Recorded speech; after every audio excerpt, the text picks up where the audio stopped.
What happened to Dave Mason? Mason was born May 10th, 1946 in Worcester, England. He was a professional musician in his teens, and as a member of the instrumental group The Jaguars, made his recording debut on a locally released single, Opus to Spring, in 1963. It was with the Jaguars that he first encountered drummer Jim Capaldi, and the two became members of the Hellions, who played around the UK and in Hamburg, West Germany, as well as cutting a few singles in 1964 and 1965. Mason quit the Hellions in the spring of '65 to study music formally, while also singing occasionally with another band featuring Capaldi, Deep Feeling. In early 1966, he took a job as a road manager for the Spencer Davis Group, where he encountered Steve Winwood, and various reports suggest he also played with the band on stage and may have sung backup vocals on the hit Somebody Help Me. In March 1967, Winwood left the Spencer Davis Group and formed Traffic with Mason, Capaldi, and flute player Chris Wood. The group's first single was the Winwood-Capaldi composition Paper Sun, followed in August 1967 by Mason's Hole in My Shoe, which hit number 2 in the UK. Mason also participated in Traffic's debut album, Mr. Fantasy, but as it was being released in December 1967, he left the band. He recorded a solo single, Little Woman, in early 1968, then rejoined Traffic. Feeling All Right, which was a song expressing his doubt about his association with the group, was released as the single off the second album Traffic in October 1968, and although the single did not chart, Feeling All Right would go on to become Mason's signature song, especially after it was covered by Joe Cocker in 1969. Mason left Traffic again, and it broke up shortly afterward in the fall of 1968 as Winwood joined Blind Faith. On the other hand, Mason, Capaldi, and Wood teamed with Mick Weaver in the short-lived Wooden Frog. Mason was a friend of guitarist Jimi Hendrix, whose rock career was launched in England in 1966. Hendrix first heard the song All Along the Watchtower from Bob Dylan's album John Wesley Harding, with Mason at the apartment of a friend who had acquired a prior release of the song. Hendrix recorded his version at Olympic Studios in southwest London, with Mason playing 12-string acoustic guitar.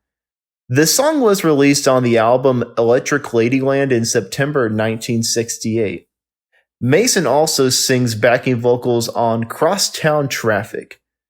Mason's connection was Jimmy Miller, who served as a producer for the Stones and Traffic. Mason moved to Los Angeles and joined Delaney and Bonnie and Friends in 1969. In 1970, he signed a solo contract with Blue Thumb Records and released his debut solo album, Alone Together, which reached number 22 and went gold in the US, spawning the hit single Only You Know and I Know. Despite the success, he continued to work in group contexts, serving temporarily as second guitarist in Eric Clapton's band Derek and the Dominos, recording with George Harrison on All Things Must Pass, and forming a duo with Cass Elliot. He and Elliot recorded an album, Dave Mason and Cass Elliot, released in February 1971. The LP reached number 49 on the Billboard 200, but they quickly broke up. Mason rejoined Traffic for a few dates in the summer, which resulted in the live album Welcome to the Canteen. Meanwhile, Mason was preparing his follow-up to Alone Together, but a royalty dispute with Blue Thumb led to the company assembling the half-finished, half-live Headkeeper, which was released in February 1972 over Mason's objections, but it reached number 51 on the Billboard 200.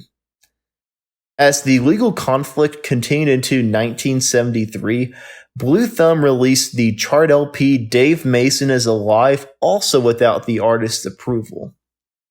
After a settlement, Mason signed with Columbia Records, which released It's Like You Never Left on October 29, 1973, and it climbed to number 50. Mason formed a band and toured extensively, raising his profile sufficiently that his second Columbia LP, Dave Mason, released in October 1974, reached number 25 and went gold. Split Coconut, his third Columbia album released on September 19, 1975, was another success, going to number 27 as he played major venues such as New York's Madison Square Garden and the Spectrum in Philadelphia. His appeal as a concert attraction was confirmed by the appearance of the double LP Certified Live in the fall of 1976, with it hitting number 78. Mason reached a new career plateau with his next studio album, Let It Flow, released in April 1977. It reached an early peak at number 37, but stayed on the Billboard 200 for 49 weeks and went platinum on the success of the single We Just Disagree, which was written by Mason's backup guitarist Jim Kruger, and it reached number 12 on the Billboard Hot 100. The singles So High, Rock Me Baby and Roll Me Away, and Let It Go, Let It Flow also charted. Mariposa de Oro, Mason's next album, was released in June 1978, preceded by a cover of Will You Still Love Me Tomorrow, a top 40 single, with the LP reaching number 41 and going gold. Mason played himself in the film Skate Town, USA, performing 2 songs in a roller disco as well as writing and performing the film's theme song. 2 years passed before Mason released Old Crest on a New Wave in the summer of 1980. After it peaked at number 74 and produced the chart single Save Me, he parted ways with Columbia. Another major label berth was not forthcoming, but he continued to tour, paring down to an acoustic duo with Kruger. In 1987, he released 2 albums, Some Assembly Required on the Canadian label Maze Records, and 2 Hearts on MCA, the latter featuring Dreams I Dream, a duet with Phoebe Snow that reached number 11 on the adult contemporary chart. In 1993, Mason joined a new lineup of Fleetwood Mac, appearing on the 1995 album Time, but soon after, the band reverted to its previous configuration, bringing back Lindsey Buckingham. In 1997, Mason was scheduled to be a member of Ringo Starr and his all-star band, performing Only You Know and I Know, We Just Disagree, and Feeling All Right, but he was dropped from rehearsals before the tour started. In 1998, Mason re-teamed with Jim Capaldi for a tour that produced the 1999 album Live, the 40,000 Headman Tour. In 2008, Megaforce Records released the first Dave Mason studio album in more than 20 years, the excellent 26 Letters, 12 Notes. It was followed by Futures Past in 2014. In 2022, he released the autobiography Only You Know and I Know. In fall 2024, he was supposed to do a tour for a few months, but he ended up having to have heart valve replacement surgery, which he's going to have as I'm recording this a few days from now on November 11th. But he is still doing well. He says that he should be touring after this, so let's cross our fingers and hope that Dave Mason's surgery goes well. And update me in the comment section if it did go well, because as I'm recording this, the surgery has not happened yet.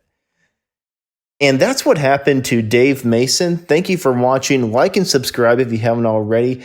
Give me some facts about Dave Mason that I failed to mention in this video, and let me know who I should do next on the channel. And if you enjoyed this video, I know for a fact that you're going to enjoy my full-length video on what happened to Traffic. You should check that out. It should be on screen right now. And once again, thank you for watching. I will see you in the next video.